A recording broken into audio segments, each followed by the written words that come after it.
Revved and ready for takeoff.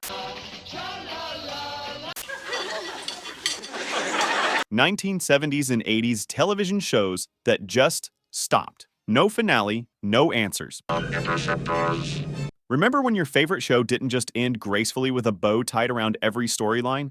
Instead, it left you staring at your screen screaming, "What happens next?" For decades? Well, today we're counting down 26 television shows from the 70s and 80s that ended on massive cliffhangers and left us hanging forever. They left fans permanently stranded in television purgatory. Do not miss number 11. Number 26, Quantum Leap. Before time travel became every sci-fi show's go-to plot device, NBC gave us Quantum Leap. Darn it. The show featured Scott Bakula as Dr. Sam Beckett. He was a physicist trapped in time, leaping into other people's bodies to put right what once went wrong. Dean Stockwell played Al. He was his holographic guide providing historical context through a hand-linked device.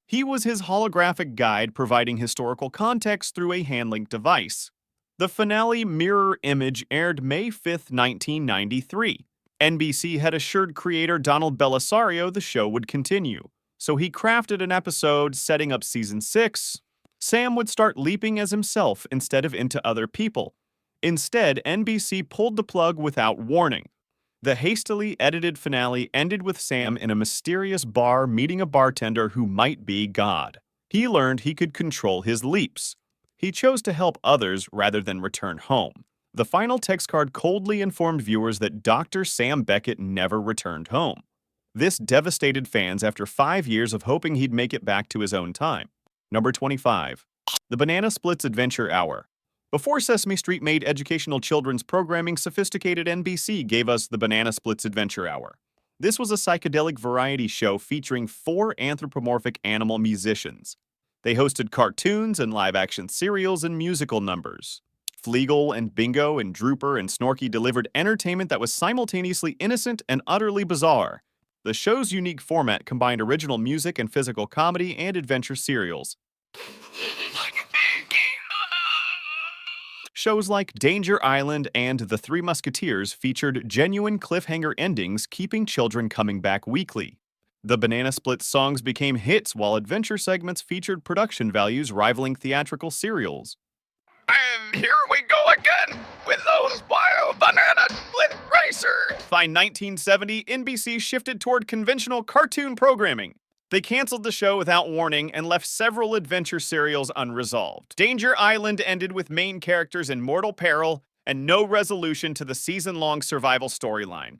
Viewers never learned if the castaways escaped. What happened to pursuing villains?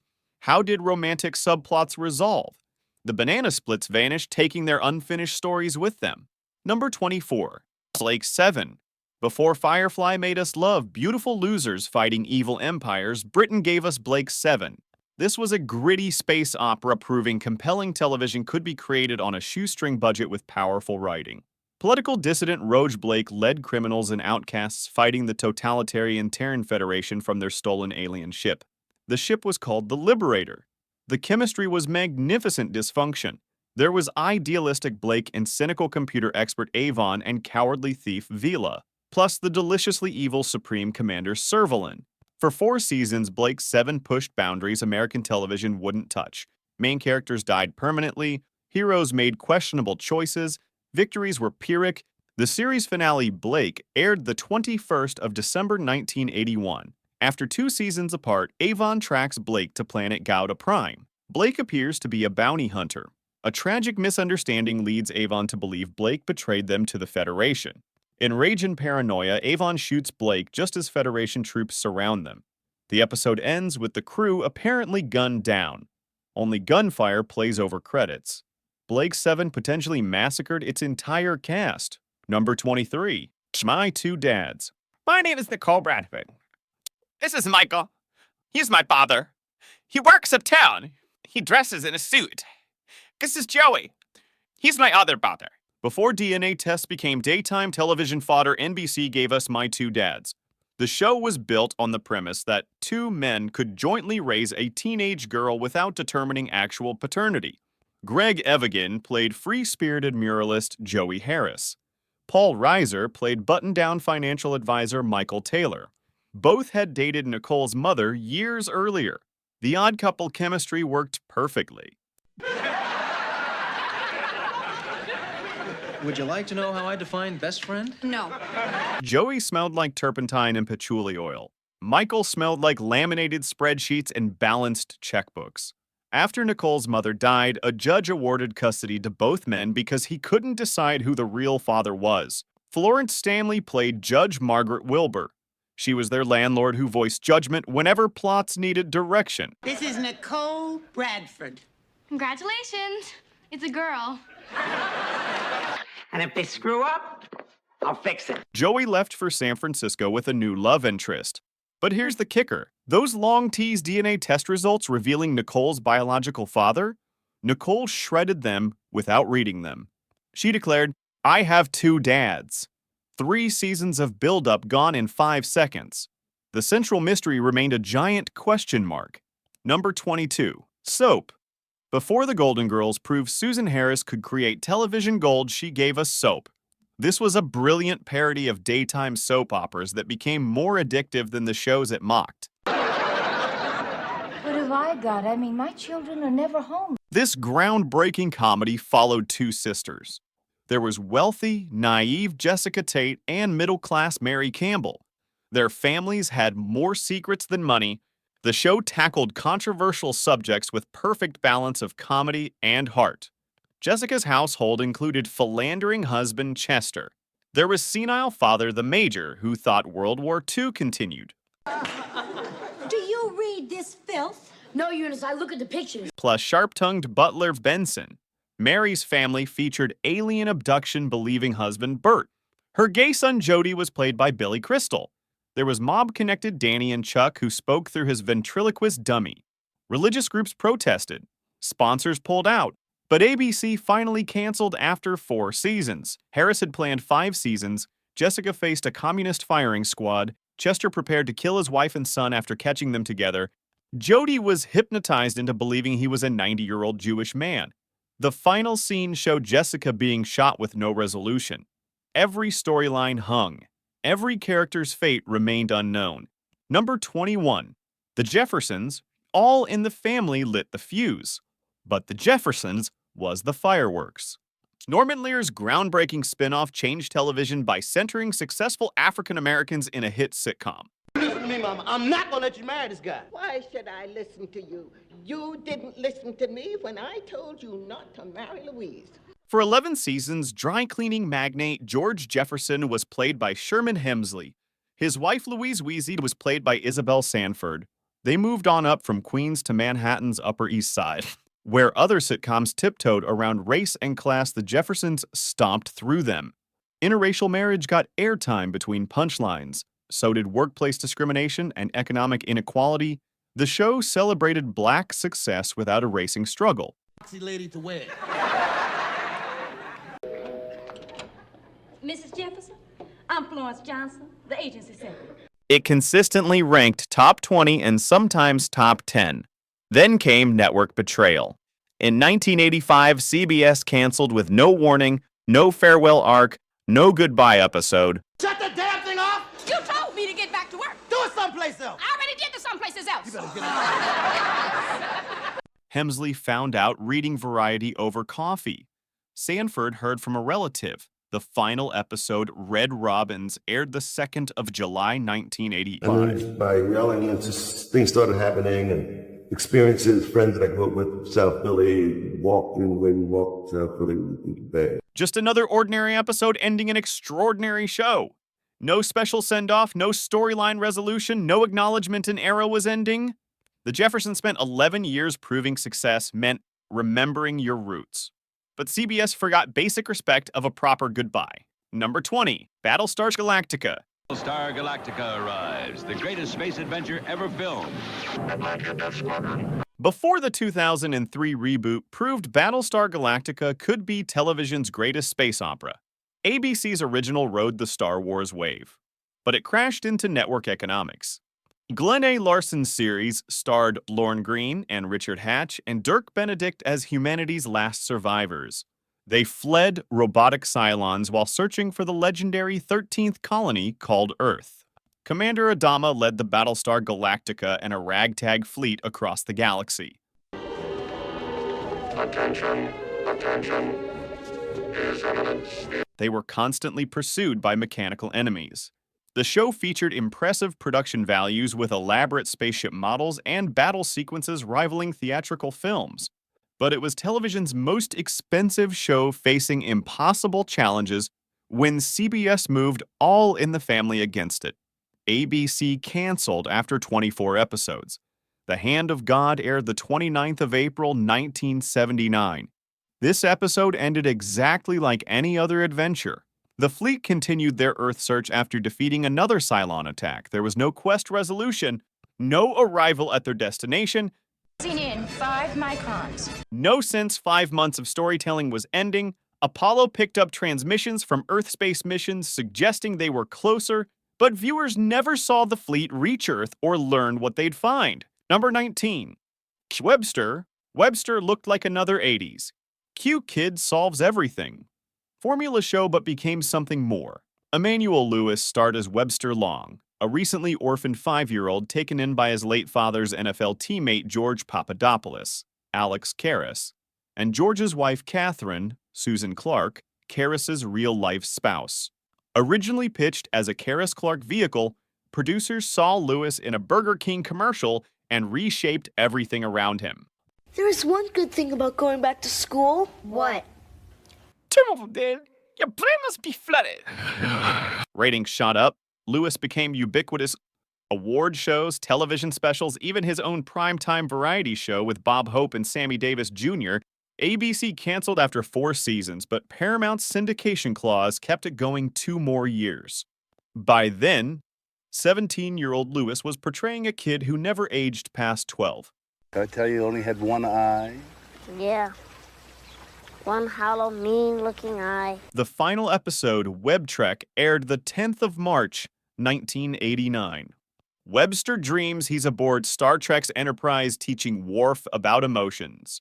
What followed was a clip show with sci-fi bow taped on top. No final moment with George and Catherine, no farewell hugs, just Webster floating through space with flashbacks. For a show that pulled millions, it felt like a cosmic shrug. Number 18. Here Come the Brides. Before Little House made frontier family life cozy, ABC gave us Here Come the Brides, a lighthearted Western asking, what happens when you import 100 marriageable women to a logging town full of lonely men? Robert Brown, David Soul, and Bobby Sherman played the Bolt brothers who made a desperate wager to save their struggling 1870s Seattle logging operation. The unusual premise worked perfectly. The brothers bet they could convince 100 women to come to Seattle and stay for a year, their entire business hanging in the balance. Joan Blondell played saloon owner Lottie Hatfield. Bridget Hanley starred as independent Candy, who caught eldest brother Jason's eye. Weekly episodes delivered romantic comedy mixed with frontier adventure as brides adjusted to rough logging town life, while local men competed for attention. Musical numbers showcased Bobby Sherman's singing talents. The series developed ongoing romantic storylines while building toward the ultimate question: would enough brides stay to fulfill the wager? ABC canceled after 2 seasons, right before the crucial deadline determining the Bolt brothers' fate. The final episode aired with romantic relationships unresolved, business still in jeopardy, no indication whether the wager would be won or lost. Number 17. Sledgehammer. Before Police Squad made cop shows absurd, ABC gave us Sledgehammer. Created by teenager Alan Spencer, this satirical police sitcom took the cop-on-the-edge character to logical extremes. David Rasha starred as Inspector Sledgehammer, a gun-obsessed detective whose solution to every problem involved maximum violence and minimum thinking. Sledge talked to his .44 Magnum revolver. He called it his best friend. He approached every case like a one-man army declaring war on crime. His catchphrase, "Trust me, I know what I'm doing," became television's most ironic statement. Anne-Marie Martin played partner Dory DeRoe, the voice of reason constantly horrified by Sledge's methods. ABC intended canceling after season 1, so Spencer ended with the ultimate cliffhanger. Sledge accidentally detonated a nuclear warhead, destroying the entire city in a mushroom cloud. The episode got unexpectedly good ratings. ABC renewed the show. Spencer's solution was beautifully absurd. Season 2 opened with a disclaimer stating all episodes took place 5 years before that nuclear explosion. Number 16, Punky Brewster. What if a homeless kid and grumpy old man became roommates and it was heartwarming? Soleil Moon Frye starred as Punky, a street-smart kid abandoned at a Chicago shopping center. What in the world possessed you to clean up my apartment? What's wrong with it? George Gaines played Henry Warnemont, a cranky but lovable widowed photographer who discovered her. Peak 80s wholesomeness followed. Rainbow socks, life lessons, chosen family power. Punky's catchphrase, Punky Power, was delivered with wide-eyed sincerity. It made mismatched shoes feel revolutionary. Supporting cast included best friend Sherry, her nurse grandmother Betty, various neighborhood kids, and Mike, the world's chillest teacher. NBC canceled after 2 seasons. Syndication revived the show for 2 more seasons of mall-based hijinks. By season 4, George, Punky, and Sherry had opened burger joint Punky's Place. Storylines leaned into teen romance and friendship drama. Unlike other shows canceled mid-story, Punky Brewster got a conclusion, just not one satisfying everyone. Final episodes saw Punky growing up, dealing with mature storylines, preparing for high school. But the ending felt rushed and incomplete. After 4 seasons watching this makeshift family grow, fans wanted more closure about their future than the show provided. Number 15. The Flying Nun. Before Touched by an Angel made divine intervention heartwarming, ABC gave us The Flying Nun. The show asked, what if a novice nun could literally fly? Sally Field starred as Sister Bertrill. Her combination of low weight, strong Caribbean winds, and aerodynamically designed habit allowed her to soar above problems plaguing her Puerto Rican convent. Sister Bertrill served at Convent Santanco. This was a struggling institution constantly facing financial crises, bureaucratic problems, community challenges. Her flying ability provided weekly solutions while creating complications. She tried keeping her miraculous gift secret while helping others. Madeline Sherwood played watchful Mother Superior. Weekly episodes delivered gentle comedy mixed with genuine warmth. The series tackled social issues with light touch. It addressed poverty, corruption, community problems through Bertrill's unique perspective. Her flights led to adventures teaching lessons about faith, compassion, helping others while maintaining comedic tone. By 1970, ABC was moving away from fantasy sitcoms. The Flying Nun was grounded through changing network priorities. The series was canceled without proper farewell episode. Several ongoing storylines were left unresolved. The final episode featured Sister Bertrill contemplating her future while dealing with another convent crisis. Viewers never learned whether she'd take final vows or what would happen to the financially struggling convent. Number 14. The Colbys. Before soap operas moved exclusively to daytime, ABC gave us The Colbys. This was a primetime Dynasty spinoff proving sometimes bigger isn't better. Charlton Heston starred as patriarch Jason Colby. The show featured Dynasty's Fallon Carrington's return, played by Emma Samms. She mysteriously emerged from a UFO encounter with a completely different face. The show was supposed to bring Dynasty's successful formula to California, even wealthier family and more outrageous storylines. The Colby family controlled vast business empires. This provided endless opportunities for corporate intrigue, family betrayals, romantic entanglements. It made Dynasty's Carringtons look middle class. Weekly episodes delivered soap opera excess with production values making other primetime dramas look cheap. Increasingly bizarre storylines attempted topping Dynasty's outrageous plots. This included alien abductions, Middle Eastern intrigue, schemes involving international business dealings.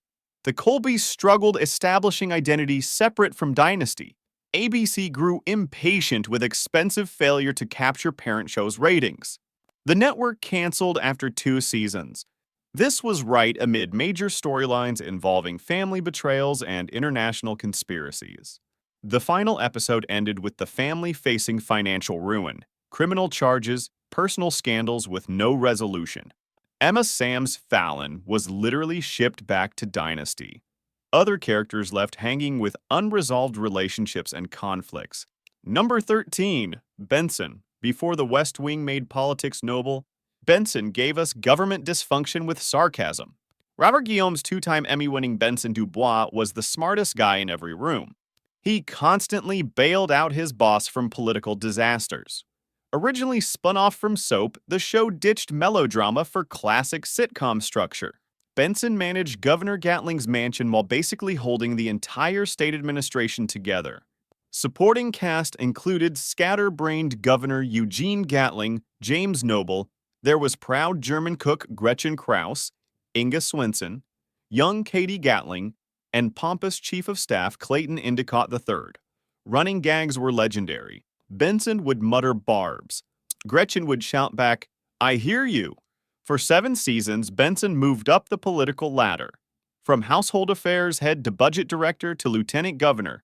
When he finally ran for governor against his former boss, it felt like destiny. The campaign was tight, emotions ran high. Then just as election results were announced, freeze frame, no winner, no speech, no resolution. ABC had requested a cliffhanger for next season buzz. Instead, they canceled the show. 3 endings were filmed but never picked. Democracy's biggest shrug left the most important vote forever uncounted. Number 12. Manimal before CGI made impossible transformations easy. NBC gave us Manimal. The show promised a man who could become any animal. It ran just 8 episodes from September to the 19th of December, '83. Simon McCorkindale starred as Dr. Jonathan Chase, a wealthy British professor. He used shape-shifting abilities to help police solve crimes normal humans couldn't handle. Dr. Chase possessed ancient transformation secrets. He worked with Detective Brooke McKenzie, Melody Anderson, and friend Ty, Michael D. Roberts. He would transform into creatures ranging from panthers to hawks to bulls. He used their abilities to track criminals, gather evidence, rescue victims, but reality crashed into fantasy like a budget meeting with a brick wall. Despite promising unlimited animal transformations, the show could only afford showing Chase becoming 2 animals regularly, a Black Panther and Hawk. These spectacular Stan Winston transformation sequences were reused constantly. Producing new ones would have bankrupted production. NBC scheduled Manimal opposite CBS's powerhouse Dallas. This essentially guaranteed cancellation. The series was put on hiatus after 4 episodes. It returned briefly to burn off remaining episodes. Officially canceled the 14th of December, 1983, the final episode ended like any other doc. Chase walked away from another solved case. No relationship resolution, origin explanations, or larger mysteries. Manimal didn't transform into success. Number 11.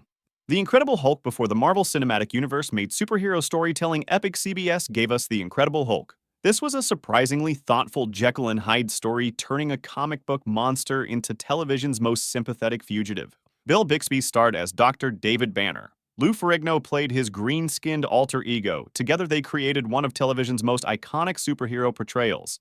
The show's emotional core made it work. David Banner wasn't just cursed with uncontrollable transformations. He was a man searching for a cure while helping others.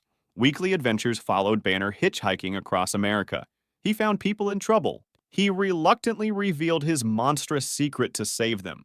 The series treated Banner's condition as genuine disability, exploring isolation and identity. Supporting characters changed weekly, but Banner's compassionate nature remained constant. Jack Colvin played reporter Jack McGee, persistently pursuing the Hulk story without realizing the monster's true identity. The show's success came from treating fantastic premise with complete seriousness, focusing on character development over special effects. By 1982, CBS shifted away from fantasy programming, canceling without advance warning.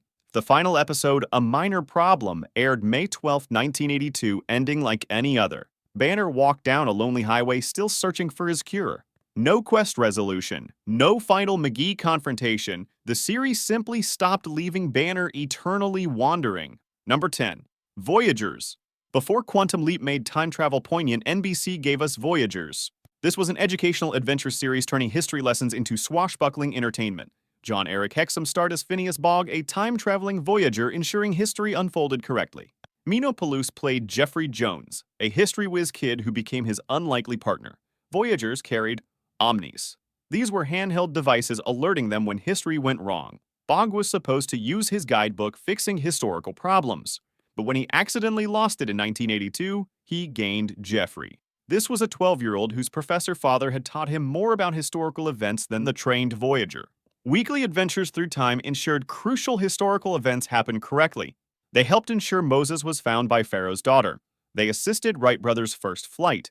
They made sure important figures fulfilled destinies. Episodes ended with Mino Palouse encouraging library visits to learn more about featured historical events. Voyagers was scheduled opposite CBS's powerhouse 60 Minutes. This essentially guaranteed low ratings despite strong creative quality. The series averaged 17 share. It seemed likely for renewal, but NBC executives feared 60 Minutes' vulnerability. They wanted to challenge it with their own news program. They canceled Voyagers, replaced it with Monitor, which averaged only 7 share. The final episode, Jack's Back, ended with time travelers heading to their next adventure. No indication their journey was ending. Number 9. Too Close for Comfort. Too Close for Comfort asked, what happens when adult kids move back home and turn your empty nest into a 3-ring circus? Ted Knight played Henry Rush, a cranky but lovable cartoonist. His San Francisco townhouse became ground zero for multi-generational chaos. Henry and wife Muriel, Nancy DeSault, figured their golden years would be quiet, but daughters Jackie and Sarah moved into the downstairs apartment. They brought boyfriends drama and little boundary respect. The show captured everyday family chaos and made it funny. Henry often drew comic strip Cosmic Cow with a hand puppet character. Not normal, but somehow worked. By season 2, Muriel gave birth to son Andrew. This created new comedy opportunities. ABC canceled after 3 seasons in 1983, but syndication kept it alive with stronger ratings. Then season 6 went wrong. Rebranded as The Ted Knight Show, Henry moved to Marin County. He bought into a newspaper. Monroe tagged along as reporter. Daughters were gone, comic strip retired, the show's heart missing. Tragedy struck when Ted Knight died of cancer midway through season 6. Rather than proper send-off, the show wrote him out as traveling for work. Knight appeared in first 12 episodes and via archive footage even in the 7th of February, 1978. The show pushed through 10 episodes without him, pretending life and Henry were just on break. No final scene, no goodbye. Number 8. The Ghost and Mrs. Mere before Beetlejuice made supernatural roommates zany. Television gave us The Ghost and Mrs. Muir. This was a gentle romantic comedy about a widow developing an unusual relationship with her cottage's previous owner's spirit. Based on the 1947 film, the television adaptation starred Hope Long as Carolyn Muir and Edward Mulhare as roguish sea captain ghost Daniel Gregg. Sophisticated romantic tension existed between living and dead. Carolyn, a young widow with 2 children, rented Gull Cottage despite ghostly warnings. Captain Gregg proved charming, if stubborn. He genuinely cared for his new tenants. Their relationship developed from mutual annoyance to deep affection. Gregg served as protector, advisor, sometime romantic interest despite obvious complications. Weekly episodes delivered gentle comedy mixed with touching moments. Carolyn navigated single motherhood while building seaside life. Supporting cast included children Candy and Jonathan, housekeeper Martha, various townspeople. They had no idea their neighbor received romantic advice from a 19th century sea captain. The show moved from NBC to ABC after season 1. ABC proved less patient with modest ratings. The network canceled in 1970 without warning. This left storylines in supernatural limbo. The final episode featured Carolyn considering a marriage proposal from a living suitor. Captain Gregg faced losing her forever. Viewers never found out if Carolyn chose love among the living or remained devoted to her ghostly companion.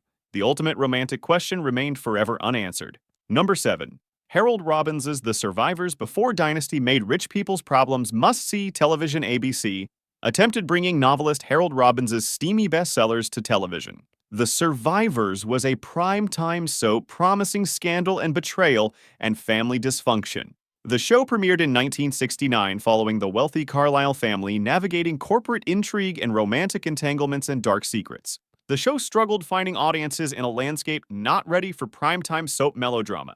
ABC canceled after 1 season right amid several major storylines. The final episode left the Carlisle family facing financial ruin and criminal charges with no resolution. Viewers never learned whether Duncan would escape prosecution or if the children would reconcile. Number 6. Crime Story Before The Sopranos made organized crime literary. NBC gave us Crime Story. This was a stylish procedural following the cat-and-mouse game between Chicago cop Mike Torello and rising mobster Ray Luca. Created by Michael Mann, the show brought cinematic production values to network television. It created a 2-season crime saga feeling like an extended movie. Set in early 1960s, Crime Story captured organized crime's evolution from traditional mob families to modern criminal enterprises. Dennis Farina played relentless detective Torello. Anthony Dennison portrayed Luca as charismatic sociopath climbing criminal ladder through violence and cunning. Episodes delivered feature film quality storytelling with complex character development. The series moved from Chicago to Las Vegas in Season 2. It followed both characters as their conflict expanded into casino gambling and corporate crime. NBC grew impatient with modest ratings and expensive production costs. They canceled after 2 seasons right amid major storylines. The final episode, The Survivor, aired May 10, 1988. It ended with Luca apparently killed in a plane crash while Torello watched. But the ending was deliberately ambiguous. Viewers never saw Luca's body. Number 5. Daniel Boone. Before Little House made frontier life cozy, NBC gave us Daniel Boone. This was a rugged family adventure, following America's legendary frontiersman blazing trails through Kentucky wilderness. Fess Parker starred as the iconic woodsman balancing family responsibilities with dangerous adventures in untamed American frontier for 6 seasons from 1964 to 1970. The show perfectly blended historical adventure and family drama. Daniel lived with wife Rebecca and children in Boonesboro. He constantly dealt with threats from hostile Native American tribes, British agents, various frontier dangers. Weekly episodes delivered action-packed adventures teaching American history while providing thrilling entertainment. Supporting characters included fellow settlers, friendly Native Americans, historical figures crossing paths with the Boone family. For 6 years, Daniel Boone consistently delivered wholesome family entertainment with enough action keeping adults engaged. The show tackled serious themes about westward expansion, cultural conflicts, civilization-building challenges while maintaining quality family viewing status. By 1970, NBC shifted toward contemporary programming. Daniel Boone suddenly found itself homeless. The network canceled without advance notice to creators or proper finale episode. The last episode was just another regular adventure. No resolution to ongoing character arcs or storylines. The final season had been building toward Daniel's American Revolution participation. Several episodes hinted at major Boonesboro changes and Boone family future changes. Viewers were left wondering how Daniel would navigate coming war. What would happen to family and community? Would various romantic subplots resolve? Number 4. Bird of the Iron Feather. You've probably never heard of Bird of the Iron Feather. That's exactly why it belongs here. This ultra-obscure action series aired just 1 season in 1970. It featured a mysterious vigilante fighting crime using martial arts and advanced gadgetry way ahead of its time. The premise centered on a wealthy philanthropist secretly operating as Bird. He used resources and training to take down organized crime syndicates police couldn't touch. Think Batman meets the Green Hornet. But with grittier edge reflecting 1970s changing social climate, the show featured elaborate fight sequences, mysterious villains, ongoing conspiracy plot lines. These suggested corruption at government's highest levels. What made this unique was serialized storytelling approach. This was unusual for action shows of the era. Each episode ended with genuine cliffhangers. They built toward larger story about Bird's ultimate nemesis, a shadowy organization called The Syndicate with agents everywhere. The show was canceled mid-season, right as Bird was closing in on the Syndicate's true leader. The final episode ended with Bird captured, his secret identity discovered, his life hanging in balance. Viewers never found out if he escaped. Who was really behind the conspiracy? What happened to supporting characters?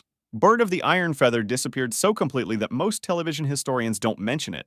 For few fans who discovered this hidden gem in syndication, the unresolved ending remains television's most maddening mystery. Number 3. The Debbie Reynolds Show before the Carol Burnett. Show made variety comedy effortless. NBC gave us The Debbie Reynolds Show. The network hoped to capitalize on the beloved star's wholesome appeal and musical talent. The show premiered in 1969. Reynolds played a suburban housewife juggling family life with show business dreams. She broke into song and dance numbers showcasing her Vegas-honed skills. The show was supposed to showcase Reynolds' natural charm. She made mundane household situations feel like Broadway productions. Weekly episodes delivered family-friendly comedy with musical interludes and guest stars. Supporting cast included her television husband and children, plus neighbors providing comic relief. But the show struggled against tough competition and changing audience tastes. By 1970, NBC was ready to pull the plug on their expensive variety experiment. The network canceled without warning. This left several ongoing storylines unresolved. The final episode aired with no sense of closure.